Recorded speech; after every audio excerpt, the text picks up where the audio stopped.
we have such a special opportunity, and there's nothing that we haven't as a club set out to kind of do at the highest level possible. I mean, I think when any fan sees Centene Stadium, whenever that is, it's going to blow their minds. Welcome to a new edition of the City Voice podcast. I am joined by John Hackworth, who is here for his third podcast. John, welcome back to the show. Thanks, Pete. It's great to be here. We haven't had you on since last year. A lot has happened in that time. How are things going for you? Yeah, a lot has gone on in a huge way, but so far so good. I think you see a lot of people that have put a lot of effort into trying to build this club, and we're in a great spot going forward. So, all good. I think we spoke in your office a little bit earlier in the year, maybe 2-3 months ago, and we were talking about development. And you said you want to develop players, but you want to win at the same time. Like, how do you feel where do you feel you are on that mission so far? Actually, I think we're in a great spot. Obviously we've won a lot of games so far, and yet we've still been able to develop players. When you see guys getting signed from City 2 to the first team, that's a great sign that what we're doing is truly part of the player development pathway. Great. Okay, we're going to talk a lot about City 2, but before we get into that, there is going to be a little bit of a warm-up because people want to get to know you in a little bit more detail. Okay, so I'm going to ask you some questions, have to have honest answers. Gotcha. Can you confirm or deny that you race gravel bikes? I can confirm that I do race gravel bikes. I like to race bikes in general, but gravel bike racing is a lot of fun. You've raced at quite a high level, right? Yeah, I mean, for being a weekend warrior, it's fun to do, and it gets me out of the football world temporarily. It's my go-to to stay fit and just kind of keep my own mental health in check. And so I try to enjoy it, and when I get a chance to race, it's a lot of fun. That's awesome. Favorite St. Louis City restaurant? Ooh, that's tough because there are so many good restaurants here. I'm going to have to go with a little bit of just around where my wife and I go. Lately, it's been Nixta. Have you ever eaten there? Yeah. It's really good. But like Lona's Little Eats is a really cool restaurant. Little Fox, Shaved Duck. I mean, I can keep going, but there's too many restaurants in this town not to just kind of be a foodie if you want to. So it's been fun. That's when we're talking about St. Louis restaurants, you can have as many answers as you want. Okay, best Marvel movie? Guardians of the Galaxy. Oh, great choice. Team you like to watch most outside of City 2? Oh, that's tough. Leeds right now would be my choice. I think Jesse Marsh is doing a fantastic job. We have a lot of connections between our staff and their staff, and so it's just fun to see Jesse doing so well, in the Premier League, and with young players that I've had, the opportunity to work with, like Tyler and Brennan. It's amazing. They're an exciting team this season. Yeah, really it's been fun. So, okay. I think my sons are going to be really mad that I didn't say Everton, because that's the team that we root for. So, but they What's might the connection with Everton? Tim Howard back in the day. Yeah. When he went there, he gave my sons a lot of swag, and so my kids were little, and they loved Tim Howard, and they loved getting autographed stuff, pictures, and gloves, and so we just and I had to just fall in love with Everton. So it's fun. I mean, as a national team coach, when a player goes over to a big league or a team, I tend to watch those teams. So I would say that I don't really have a favorite, but I always get into watching, former players and enjoy that. I think it's fantastic to watch them excel at a high level. Did well against Liverpool at the weekend. Yep. Best show on TV right now? Ooh, my wife and I just finished watching a little Netflix series called Godless. It was pretty good. So, don't know if you know it, but base premise? It's like a Western, and I don't want to give it too much away. So if you're interested in kind Love a of Western. Western with some grit to it, it's interesting. Favorite band? This is tough for me because I have a wide range of music that I really enjoy. But I would say right now my go-to, especially when I get in the car, is I flip to Fish, the radio station Fish, and I just kind of takes me into a whole nother place. So Have you ever played a musical instrument? my mom tried to push piano on me as a kid, and I'm kicking myself that I didn't stick with that. And then she also pushed the violin on me, which I definitely didn't take to.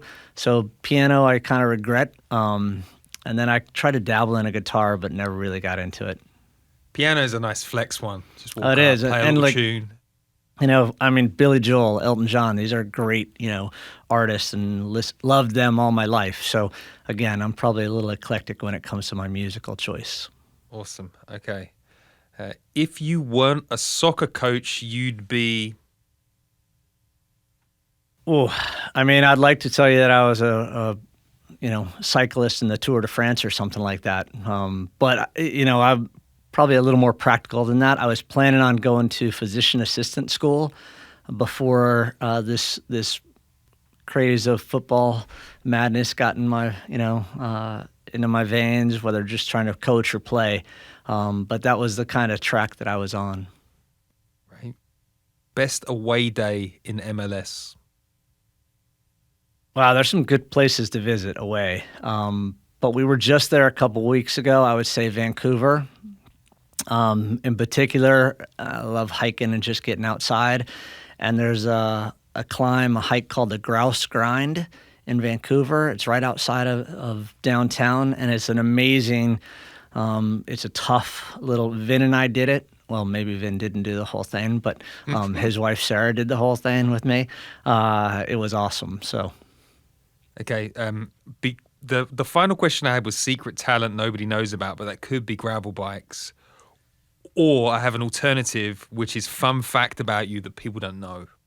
Fun fact. Well, I would tell you that I have dance moves. But that's probably a very personal opinion because my family, my wife, my friends, they all know it's probably not true. But that's part of liking Fish or jam bands, like Widespread Panic. You just kind of go with the flow of it. So I would say a hidden talent of mine is that I have a pretty good sense of direction. And if I could figure out how to, monetize that, I'd probably be doing pretty well. I can find my way around most places I visit, and it's always been a little hidden secret of mine. A walking Google Maps. That is a fun secret talent. Okay, right. I feel like we've got to know you. Let's get into the City 2 season because it's been pretty exciting.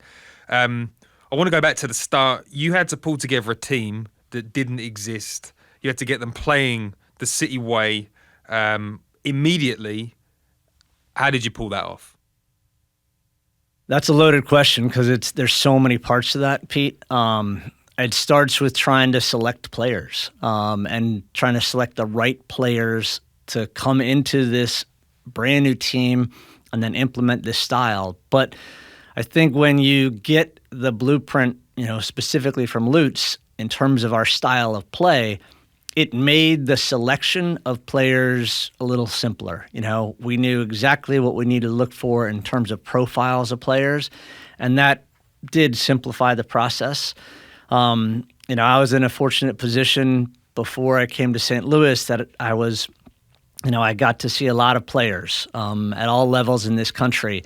And so that helped because I had, a network and a, if you will, a database that I could go to really quickly to try to find, players that fit what we were looking for here. When you're selecting those players, and you say that you've got a great knowledge of, all levels of players in this country, how much of that is that you just watch a lot of football and you're exposed to a lot versus because of the way that you're networked and you hear about players and then you can focus your attention? I think it's a little bit of both. But I mean, in 2018, I was the assistant to the men's national team. So I was working with senior level, national team players. At the same time, I was the head coach of the under 17 national team. So I literally had to have a really good idea of the best young players in the country and the best, senior pros. Then I transitioned to being in the USL Championship with Louisville, and now all of a sudden I get kind of exposed to this second-tier soccer in this country, while still trying to keep up with MLS and all the foreign leagues. And to your point, like there was a lot of soccer that is watched in my house, much to the chagrin of my wife, but my kids and I love it. And there's rarely a time when there's not a football game going on in my house. So, what do you look for in players? I mean, there's obviously the technical basics, but you seem to get players that go to war for you. How do you identify that when you're looking?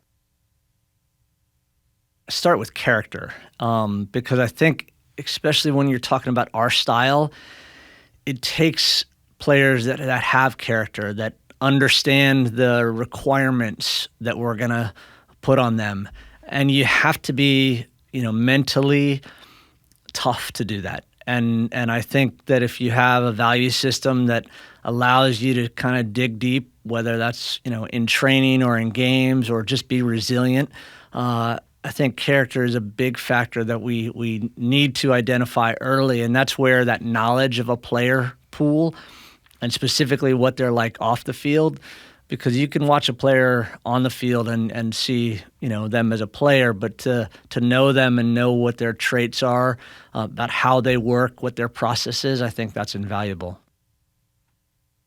I don't know how many teams you've started from scratch, but it's probably quite a rarity in the game. Like, you seem to have got nearly every name spot on. Like, did that surprise you, or are you experienced enough to have like a good feel for the crop? Like there's a risk involved, right? Yeah, of course there is. But I think, again, we had a good blueprint of the plan that we wanted to implement. That made it easier. And then I think we were fortunate. We brought in players, and some players got presented to us, and it fell together just perfectly. So, I think, it wasn't just me, by the way. Our whole staff starts with Lutz, and, we worked tremendously hard at trying to bring this pool of players together. And then we were certainly fortunate with some, not that we got lucky and, these guys turned up and now all of a sudden they were good players or good people, but just that we were able to get them to come to City 2 and to be part of our club. I think that also says a lot about our club, though. There are so many athletes out there and people that are interested in what we're doing and how we're doing it, that it was attractive to people from the start. Your team has been ruthlessly consistent this season. There hasn't been like a late surge getting you to the playoffs. You've been winning from game one. Give the fans a little bit of an insight to like how do you coach that level? Like, how do you get players to show up every single week in that way and deliver the points haul that you have so far? Yeah, there's so many parts to it.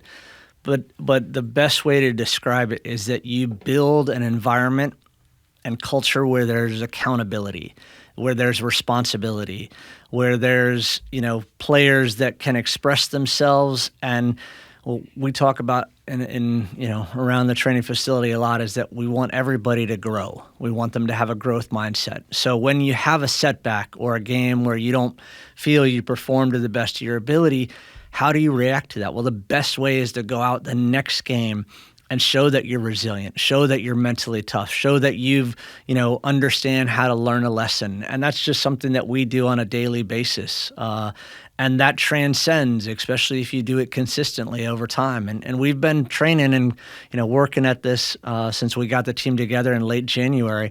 And so I think you see some of that in our you put it as consistency, and I'm really proud of that. I think that's a trait of a lot of teams I've coached, because if you have a process that you follow through, that you're consistent with, if the demands in training sometimes exceed the demands of a game, you're going to be well prepared. There's a lot that goes into it. That's probably the simplest way to explain it. So let's talk about something that everybody enjoys: goals. City 2 has scored 49 goals in 22 games. That's 2.22 goals per game. Only one team in our conference has bettered that, and that's Tacoma.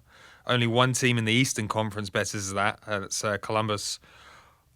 Have you been surprised by the output this season when it comes to scoring? It's going to sound rather cocky, but I'm not surprised by it. When we train and do things, in particular by our principles against the ball, the transition part of our sport means that we're going to have really good opportunities to score. And then we have excellent players. We have quality. And when you talk about those two pieces coming together, if you can be good in transition, if you can unbalance teams when they're trying to play with the ball and catch them and now go to goal, I mean, it makes sense that we are a team that gets a lot of chances, and fortunately we've been finishing a fair amount of them. And we've just been speaking with Bradley Carnell about the goal scoring, and one of the things that we touched on was the goals have been divided up by 15 players this season, which seems like a rarity, but even more impressive, 5 players have scored more than 5 goals. Like, is that a normal thing? Like, is that something that you build into the squad, that everyone can have a chance of scoring? It's probably not normal, but it's really nice when it happens. And I think that speaks a little bit about the culture and environment and what we expect of whoever is up next. It goes a little bit to your previous point about being resilient. We haven't had to depend on any one player. There's lots of guys that have stepped up. I think that the players themselves have relished this opportunity. When their number is called, whether that's, they get a ball in the box, they're not afraid, to take their chance. And that's a fantastic trait for a team to have.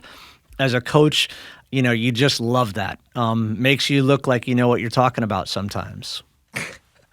What this is asking for an individualized opinion, but I'm going to ask it.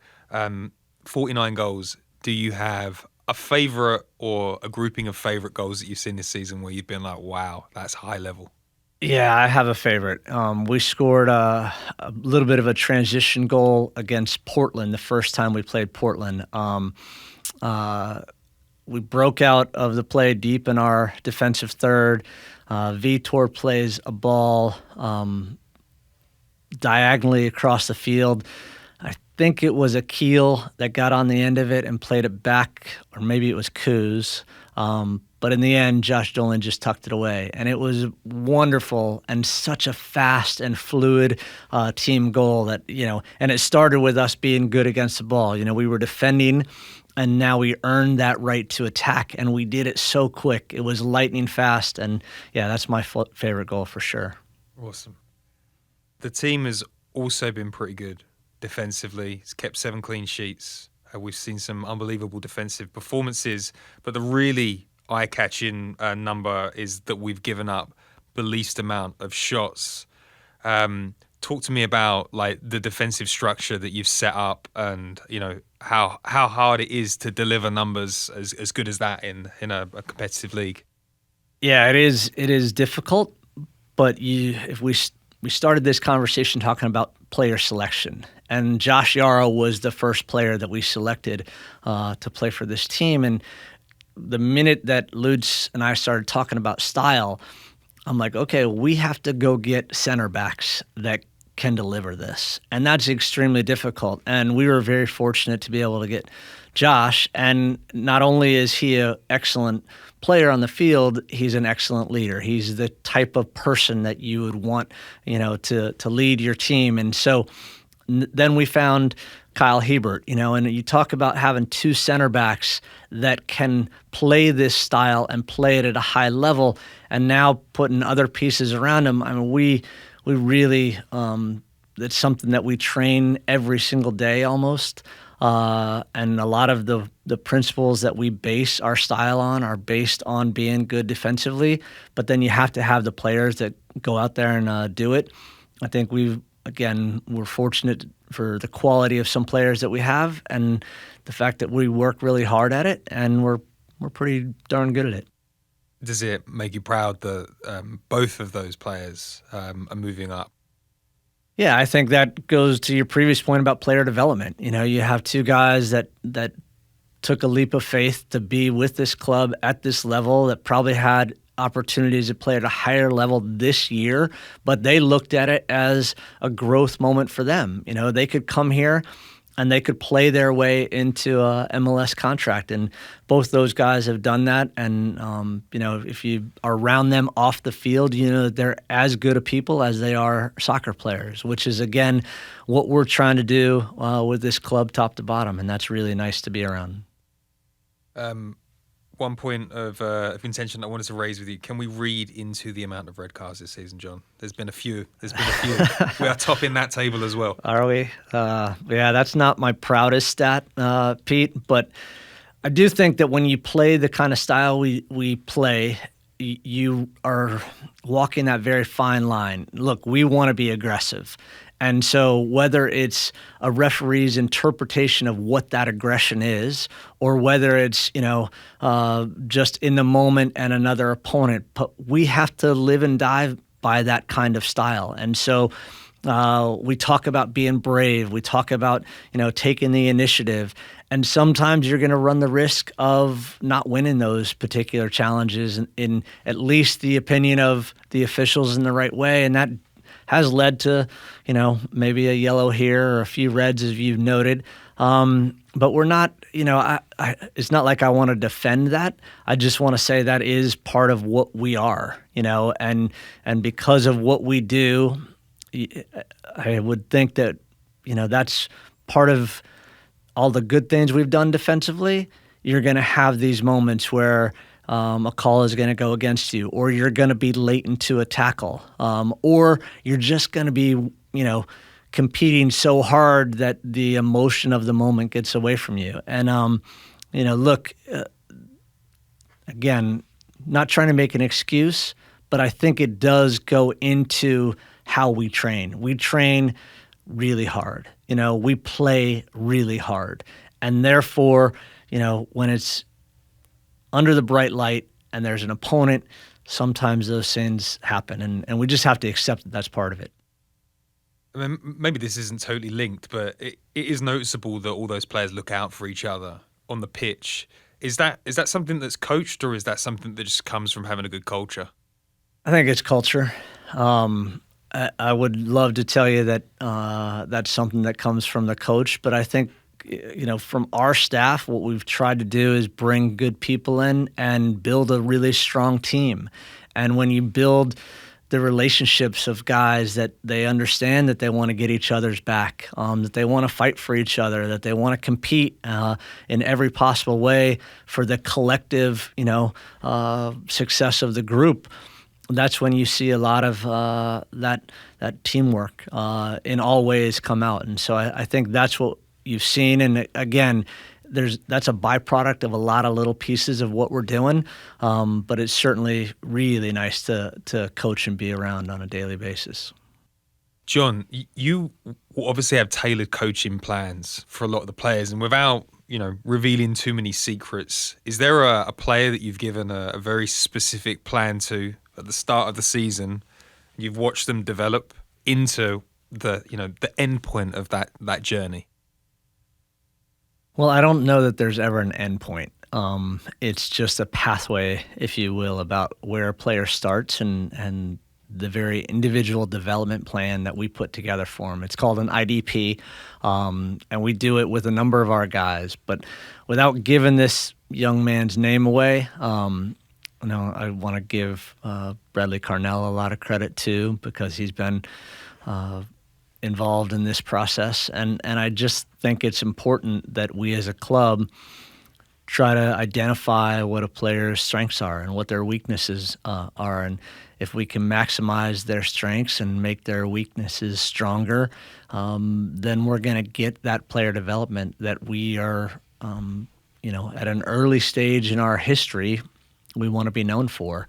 And that's certainly a process where the player has to be bought into it and engaged and committed to it. And luckily, that's the kind of environment we have, is where the players are anxious, whether that's sitting down and watching, the video clips that we'll do for them on a Monday after a game, or sitting down and Nico will put together some training clips for guys. And then just to have that one-on-one time, I think is very beneficial. And there's certainly a number of guys that have done a great job of taking that information on board and then translating that into being better players.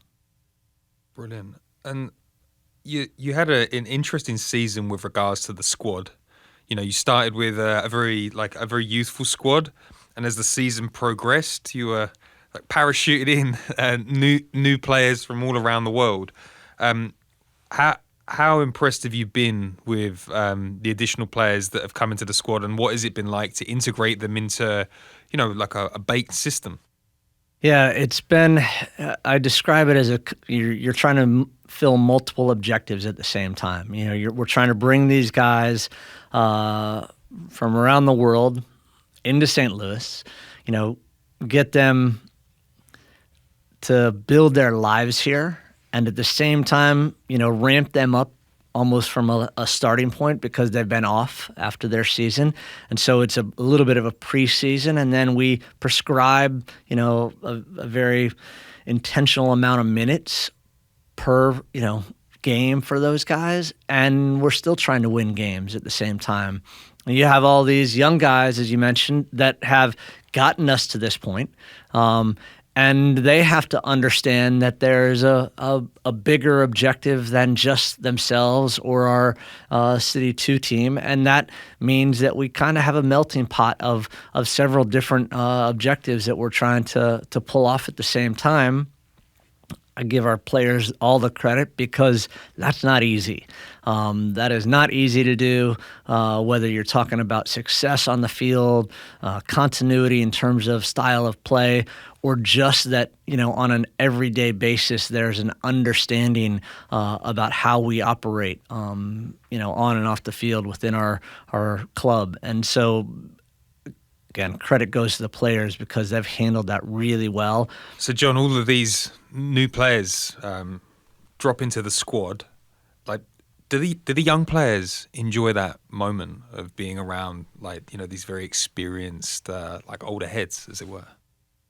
Yeah, I mean, it's amazing to watch just the look in their eyes when they, I'll tell you, you get Josh Mayer going up against Klaus in training, and the look on his face. And, Josh is the type that he loves those kind of challenges, but, he probably knows himself that this is pretty unique. As a kid, he went from playing academy soccer as recently as this last year, and all of a sudden he's up against Klaus. And the battles that they're having in training are fantastic, and yet, what better way for a player to improve than to test themselves? And so you can see it. The other day, Roman was literally providing a ball to Aaron Hurd in training, and it was a tough ball, and Aaron did well with it. Afterwards, Roman put his arm around Aaron, and just gave him a little encouragement. I mean, these are moments that these guys are never going to get again, probably. So I think they realize it. Certainly, we're trying to emphasize that this is a unique situation and that they should take advantage of it. And to their credit, they are. It's pretty amazing to watch. And how is it for you? Are you enjoying the? I mean, I don't want to say it's not chaos, but I feel like you're dealing with lots of different variables all the time, or is that just part of being a soccer coach? We talk about how we operate in the chaos. As part of what we do, it's part of the way we want to play. And when you work with a group of people, I mean, I want to make sure everybody in St. Louis knows how wonderful our staff is, because we did a great job on the player side.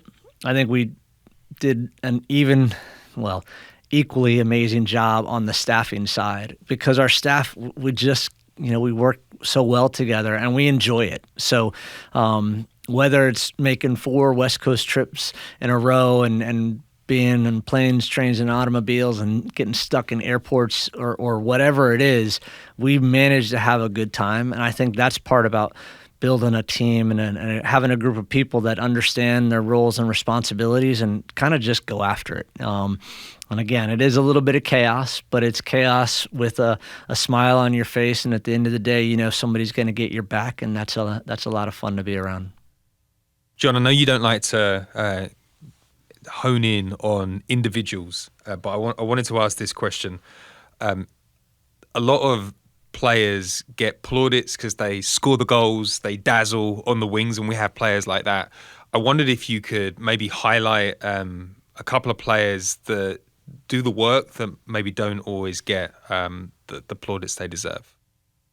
Yeah, that's tough. I think we have a bunch of those, Pete. When you ask that question, I think immediately about Ben DeRosa. He is a guy that does all of the work every single day, plays by our principles, always looks to get better, has been super consistent in his performance, and he probably doesn't get a lot of credit for how important and his job and the way that he does things is. There's other guys, I can think of Akeel Watts and Max Schneider, our sixes, that do kind of the same thing. They're the piano carriers, if you will, of the team. But those guys, I think within the locker room, within our team, guys know how important they are. There's some guys that aren't seeing the field as well. I mean, there all these young academy kids, the sacrifices they've made to change their whole lives to be part of a professional team for the first time. They deserve a ton of credit. So there's a lot of guys, and I think that is something special with a team when you understand what your role is, that sometimes you're not going to get all the credit, but you're certainly going to be rewarded from your teammates and the coaching staff. You spoke about your favorite goal of the season. I wanted to press you to find out, is there a favorite moment that you've seen on the pitch that kind of epitomized everything that you're working towards? I mean, the goals are the ones that'll stand out the most because those are the ones where you just get to kind of unleash all of that emotion, that stress, the anxiety and all the hard work. The ball hits the back of the net and you just want to, embrace that moment. But then I think as a coach, and I constantly preach all these, I call them critical moments, and nobody can tell what those critical moments are, but as a player, as a coach, you know what they are. I'll give you an example. Earlier in the year, Ezra Armstrong, balls played over the top, and it's just one of those balls that if it goes behind him, we're in some serious trouble. And he reaches as far as he can, and he just gets it off his toe, and all of a sudden, we have the ball back. And it's an example of that's a critical moment. He just prevented the opposition from going deep into our end, and where we were going to be on the back foot and now, running 70 yards, Ezra with one touch, and it was a hard touch, but it was so important. There's little things like that as a coach, I try to emphasize a lot because they are the things that when they start to add up, then you see a team coming together and having some of the stats defensively that we have. And so I can't, that's one that's in my mind, but there's so many of that, whether it's a block, whether it's you get a little nick on a ball, whether it's a header, whether it's a block cross. There's so many moments like that that are, put them all together, they add up to a lot of our overall success. Those smaller details that you're talking about there that are not obvious to most fans, do the players start to celebrate those moments in the at halftime and after the game when they see them happen? Yeah, especially when you know that your coach is going to put them on the video screen on Monday morning and talk about them. So and I think hopefully we plant that little idea that they don't want to be the guy in that video review that is like, oh, we should have won this one. But yeah, those little celebrations of moments, when you watch our style and when our principles are really strong, you see a lot of those little moments. A lot of them happen against the ball, and we take great pride in being a team and a club that is really good on those principles. And again, that translates to team success. You spent a lot of time with these players, going all around the country. Spending time on multiple training venues. Do you have like a favorite non-footballing moment that you've had with the squad this season? Is there anything that stands out? A favorite non-footballing moment? Yeah, there's we have a couple things that we do as a group to hold each other accountable, and I don't want to give away those secrets. But it's part of the fun that we have when we're together. It's player led, so they get to be creative in some of these things. Think about fines, okay, and how a team kind of holds each other accountable with fines. There's been some pretty fun moments that we've enjoyed collectively as a staff and a group that for a long time I'll cherish. That's awesome. And is there anything in particular that you've learned about yourself this season? Yeah, I mean, I always think as a if I'm preaching to have a growth mindset to every player, I think I have to lead by example. And so, for sure, this has been a challenging year in a lot of ways. Building a new team, trying to build our club for the future. We talked about a little bit. We haven't talked about it in detail, but we've trained in a lot of places around St. Louis so far this year. And that's tested our resolve. There's been days where we said, okay, we think we're going to this field. Nope, can't go there. We're going to have to travel and practice here. And you just have to deal with it. So those kind of issues, fortunately, we're in a great spot now. We've opened our new facility. Maybe you want to talk about that a little bit. But to get to this point, there's been a lot of those challenges that have presented themselves, but have also been things that we just tried to embrace. Embracing the struggle has been part of what our group has done all year long. And it has been a struggle, and you have had to take. I don't want to say, how do I frame this? The new facility that you've got is absolutely incredible. It overlooks the stadium. The pitches are unbelievable. Inside the building is just mind blowing. All of the things that you've got. How does it feel to go from where you've been to this like it's like a spaceship of a training ground? Well, before we talk about the new facility, I should probably give Lou Fuse and specifically Dan Gargan a big shout out, because in trying to put this team together, we needed a professional environment to operate out of, and Lou Fuse and Dan Gargan specifically were fantastic partners for us as we work towards getting into this facility. And that really allowed us to be a team that had operated at a really high level in a lot of little details that we as a club thought were really important to building the team. And that was really nice. So thank you to them. But now we're in this new facility, and it's amazing. I get goosebumps just thinking about it, talking about it. We're only in week 2 of being there, but it is absolutely incredible. And I hope we can just continue to, kind of pinch ourselves every day that we show up, and feel so fortunate that we're in such a wonderful place to work. Are there any parts of the training facility that you weren't expecting that have been pleasant surprises?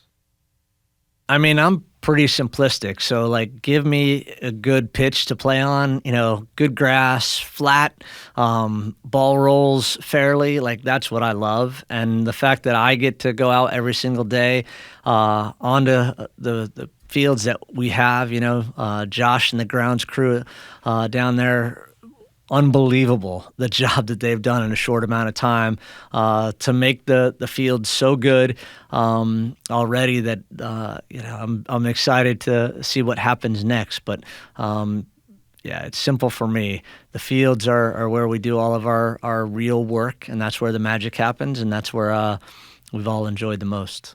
There aren't many soccer stadiums in the world that overlook the training ground. As a man that's developed lots of elite talent playing all over the world at the moment, what do you think it will mean for those young players looking at that stadium at training every day? Yeah, it's just inception, right? You have this stadium that's in view of where you're literally plying your trade every single day. And what better motivator is there than to actually have a visual on it while you're doing the work? That's pretty phenomenal. And we haven't been in there yet, and whether it's playing or training, but we're all really anxious about that opportunity. And that will be another kind of monumental moment in our club's history. And we know we're part of that, which is special to all of us. Maybe that drives us. Maybe that makes some of these crazy trips we've been on in the month of August, worth it. I certainly hope so, but nothing can kind of take away that idea of what you want to be other than some of these tangible, realistic, right in your line of sight visuals that we have down there at the facility and stadium. Our fans have got a great connection with you and your team. Can you tell us a little bit about what their support's been like for the City 2 games this season? Yeah, that just spurred a memory that goes back to an earlier question. When the Luligans supported had their birthday celebration, and Josh Yarrow grabbed the mic and we sang happy birthday to him after the game. I forget what game that was, but that was a pretty amazing moment and so organic for a group of athletes, to come off a field and then sing happy birthday to their supporters group. It means a lot. And I think that has developed that relationship between the fans and the players. So there is some special bonds, and the support that we've received from them is phenomenal. Do you think that fans can almost truncate development of players if they feel comfortable in their own stadium? Yeah, I think it's you look at some of the players. Look, Pat Noonan just gave a great interview in Soccer America where he talked about growing up in St. Louis. And part of what made it so special for so many players here in the past is that the fans, whether it was a club game or a high school game, they come out and they're loud and proud. Whether you go, whether it's SLU playing, there's so many colleges and universities in this area, and the support for soccer in this community, it's the best that there is anywhere in the country. It's been that way for a long time, and we hope that it continues to be that way for the MLS and our first team going forward. You're an optimistic guy. When we spoke last year, you had big plans for the city. Now you've been embedded in St. Louis City soccer culture, and you've seen the talent from all around. How excited should this city be for the future of soccer? I mean, I think the sky's the limit for us. We have such a special opportunity, and there's nothing that we haven't, as a club, set out to kind of do at the highest level possible. I mean, I think when any fan sees Centene Stadium, whenever that is, it's going to blow their minds. And then you think about all of the history of this place, and now having whether it's facilities or a club that represents the highest level of soccer in the United States, there are going to be a lot of good times ahead of us. There'll be some tough ones too. That's part of it. But I love where we're at, and I love where we're kind of growing. It's certainly been a fun ride to be on it so far.